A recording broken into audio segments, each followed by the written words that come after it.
बोलो। Yes start. Yes class 11। आज मैं आप लोगों को बताने जा रहा हूं हाइड्रोजन स्पेक्ट्रम, जो कि आपकी तरफ से कहा गया था कि ये समझ में नहीं आया है। हाइड्रोजन स्पेक्ट्रम देखिए, बेसिकली पहली बात, स्पेक्ट्रम क्या होता है। आप लोगों ने देखा होगा कि जब प्रिज्म व्हाइट लाइट में रखते हैं, प्रिज्म को अगर व्हाइट लाइट में रखें तो 7 कलर मिलते हैं। 7 कलर मिलते हैं।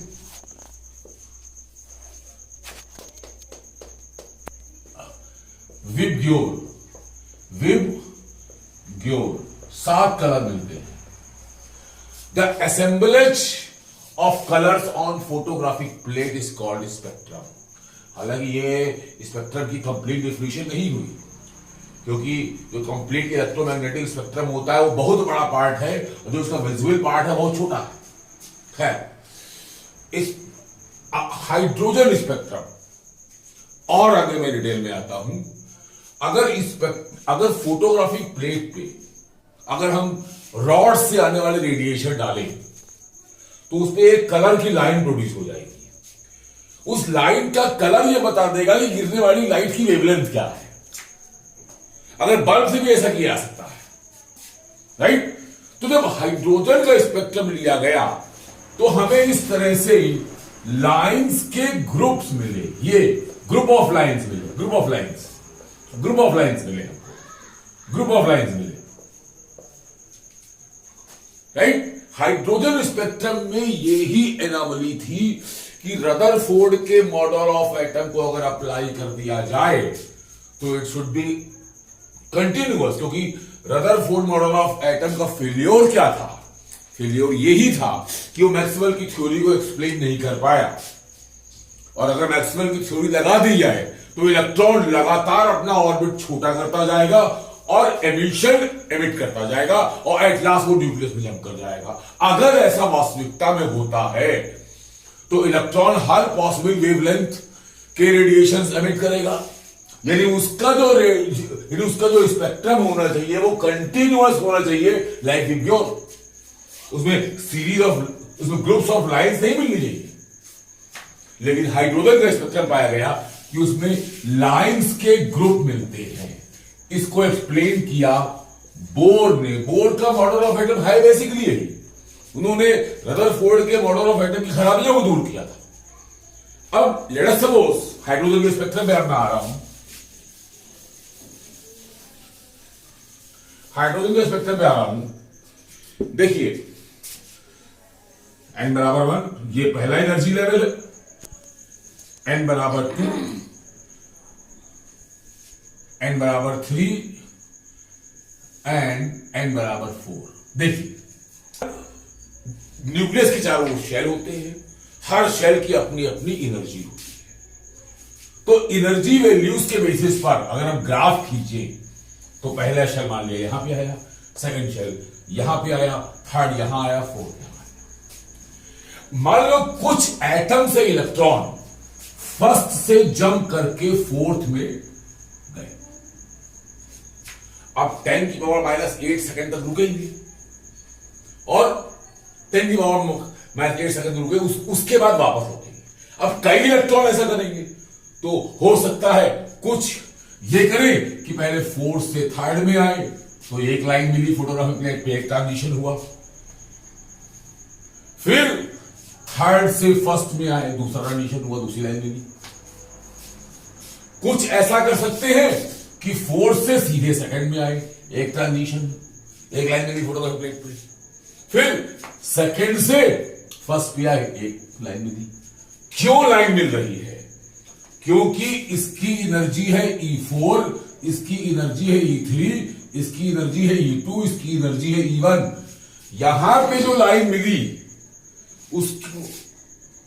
उसकी वेवलेंथ निकाल सकते हैं by the formula E is equal to hc upon lambda बल्कि delta E is equal to hc upon lambda. यहां पर इस ट्रांजिशन की अगर निकालनी हो वेवलेंथ तो डेल्टा E क्या होगा? E4 minus E3। E4 minus E3 यहां रखो, h प्लैंक्स कांस्टेंट है, c वेलोसिटी ऑफ लाइट है, लैम्डा निकालो, और उस वेवलेंथ के करस्पॉन्डिंग एक लाइन फोटोग्राफिक स्पेक्ट्रम पे, फोटोग्राफिक प्लेट पे आ गए। Is it clear? तो लाइंस का एक पूरा ग्रुप मिला। अब यहां पर इनिशियली इलेक्ट्रॉन किस शेल से आए थे? पहले शेल से आए थे, तो इनको बोला गया लाइमन सीरीज।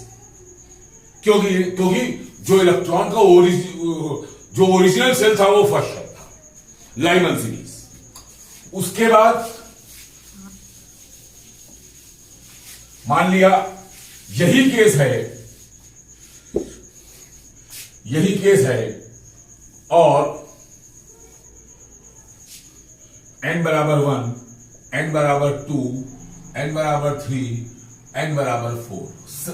अब मान लिया इलेक्ट्रॉन सेकंड में, सेकंड से जब तक फोर्थ में गए, तो हो सकता है कुछ फोर्थ से डायरेक्ट सेकंड में आ जाए, एक ट्रांजिशन लाइन फोटोग्राफिक प्लेट पे। हो सकता है कुछ फोर्थ से थर्ड पे आए, एक लाइन, फिर थर्ड से सेकंड पे आए, दूसरी लाइन। तो different electron different path follow करेंगे और हमको number of lines photographic plate पे मिलेगी, जिसे हाइड्रोजन स्पेक्ट्रम कहते हैं। पहले थी लाइमन सीरीज का ओरिजिनल शेल फर्स्ट था, यह है बामर सीरीज, इसका ओरिजिनल शेल सेकंड है। इसके बाद पाश्चन सीरीज में जो ओरिजिनल शेल है वो है थर्ड,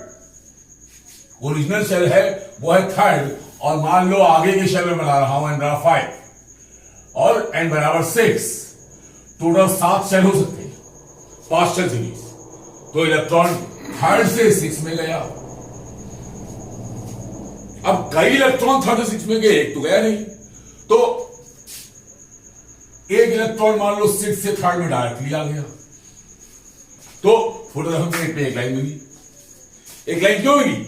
ये लाइन रिप्रेजेंट कर रही है कि किस वेवलेंथ का रेडिएशन इसने एमिट किया है। इस लाइन की कलर से हमको मालूम पड़ जाएगा, क्योंकि हर ट्रांजिशन में ये लाइट एमिट करता है। अब कुछ ने पहले 6 से 5th में आए, एक लाइन, फिर 5th से डायरेक्टली थर्ड में आ गए, दूसरी लाइन। कुछ ने क्या किया, पहले 5th से 4th में आए, 6th से 4th में आए, एक लाइन, फिर 4th से 3rd में आ गए, दूसरी लाइन। पाश्चन सीरीज। ब्रैकेट सीरीज में क्या करेंगे? ब्रैकेट सीरीज में जो ओरिजिनल सेल है वो है फोर्थ,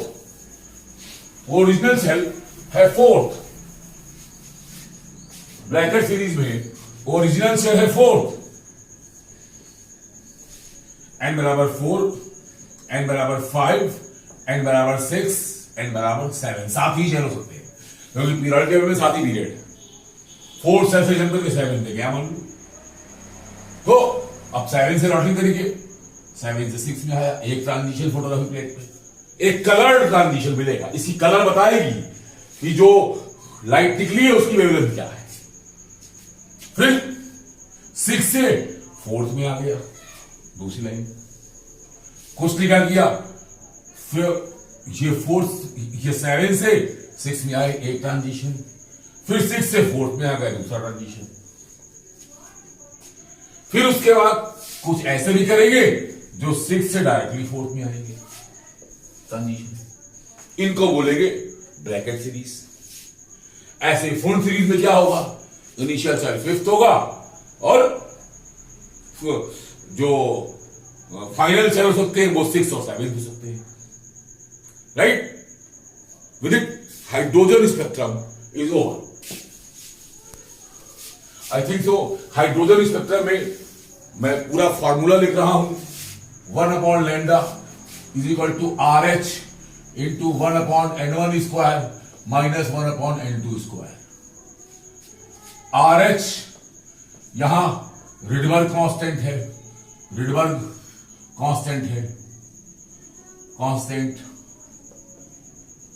N1 इनिशियल शेल है, N2 फाइनल शेल है।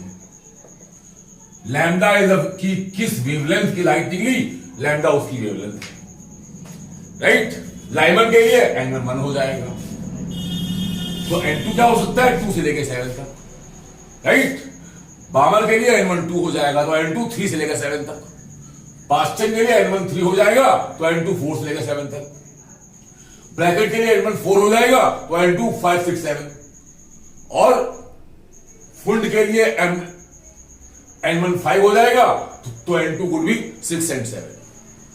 एक फॉर्मूला अच्छी तरह से याद रखिए, मान लिया कि फोटोग्राफिक प्लेट पे कितनी, किसी पर्टिकुलर ट्रांजिशन में फोटोग्राफिक प्लेट पे टोटल कितनी लाइंस क्रिएट होंगी, इसका फॉर्मूला होता है सिग्मा N2 माइनस N1। मान लिया इलेक्ट्रॉन सेकेंड ऑर्बिट से जंप करके 6 में गया है, यानी N1 है 2 और N2 है 6, तो यहां रखा, तो 6 माइनस 2 यानी कि सिग्मा 4, यानी 4 प्लस 3 प्लस 2 प्लस 1 यानी कि 10, यानी फोटोग्राफिक प्लेट पे 10 लाइंस ऑब्जर्व होंगी। Is it clear? With hydrogen spectrum is over.